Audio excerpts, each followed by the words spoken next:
welcome back to the Campbell cabin. I know it's been a few weeks, but I come up with something here.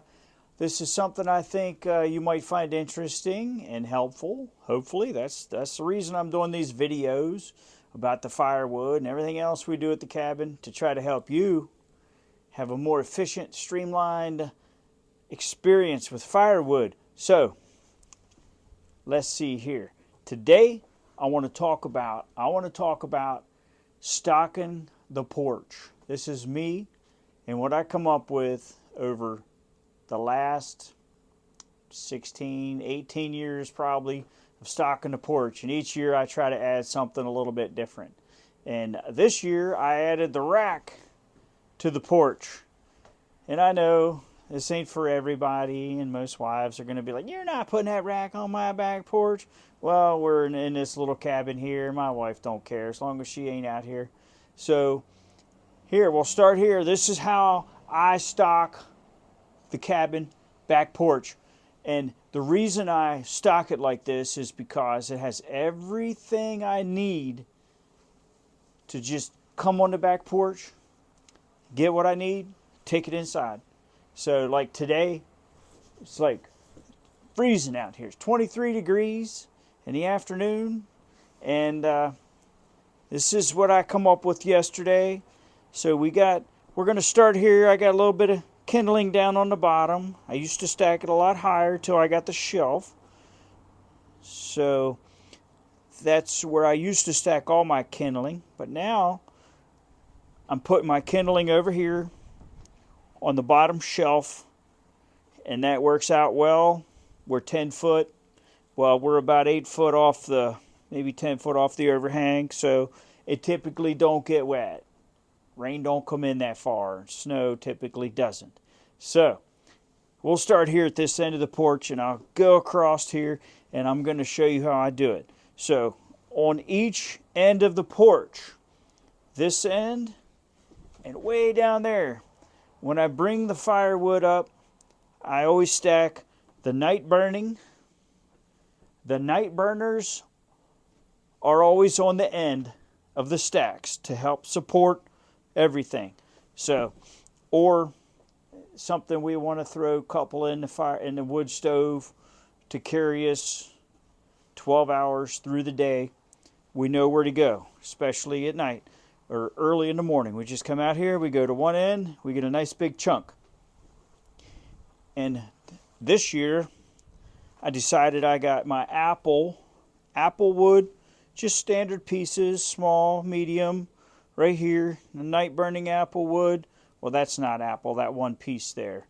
But for the best part, I did this because I do have some nasty old wood that's been down there for 5 years, cut up, and it's kind of trashy wood, so I can keep it separated.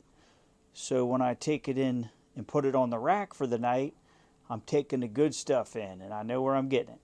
Then we have up top here, I'm working on some of my small quantity of Osage orange. I got to get that burned up one piece at a time. Then I have most of it's apple, some of it's not. The small splits, that's another good size that we use, is the small splits. So I like to keep them separated. In here in the clothes basket, I got some more kindling. I'm trying to conserve kindling, so I'm throwing it on the chop saw, chopping it in the middle, come up with some smaller pieces. And you might ask, what the heck? This guy's got a miter box. I got a chop saw on my back porch. Yep, I do. And the reason I got that, because this year I got a new stove, the Woodstock Firewood, and they're it takes 16-inch pieces of wood. My last stove, I would put 18, 20-inch pieces in all the time, and it was cast iron. I'm not trying to jam 20-inch pieces of wood in there and bang up the soapstone. So I've done decided it's going to be below 16 inches in length. So I got the chop saw set up and I bring everything on the porch, and if it looks like it's above 16 inches, I chop it down, which some of it was. As you can see, these are my little garbage pieces I had stacked through the pile, and some cut-offs from the end of the long pieces that were too long. And you can see down here I have all my kindling, and it's ready, dry, air's flowing through it, and I just had to put a little hole here to get to my receptacle back in the middle. Now, I do like this, especially for the chop saw. So, down here, from that side of the rack down until we get to the night burning, the good heavy solid. You want to use the good heavy solid stuff for night burning. And this stuff here is mediocre. Some of it's a little old, and it might be really dirty. It might look like it has bug holes in it. So we know when we come out to get firewood, we use up all the garbage, and we use this stuff through the daytime because we can see what it is, and we're getting rid of the stuff that I wouldn't trust in the house overnight, because you don't want to take something with critters and stock it up every night. So this is just one of the things I do. It might seem a little bit over thought through, OCD maybe you might want to say. If people know me, they would understand this is how I do it.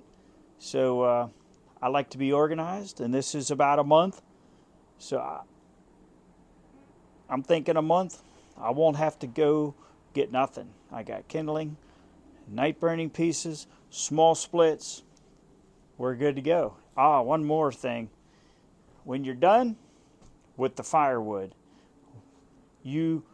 after you've carried a lot of firewood up, you're going to need one tool maybe, and that is the inversion table.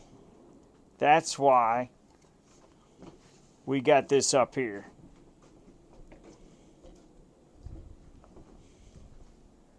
So, you never know. After you're done with the firewood, your back's going to be hurting, and you're going to have to use the table to stretch out your back. So, hope everybody's having a good day, enjoying the firewood. Hopefully you're inside on this day and you're staying warm. Thanks for watching, everybody. Have a good day.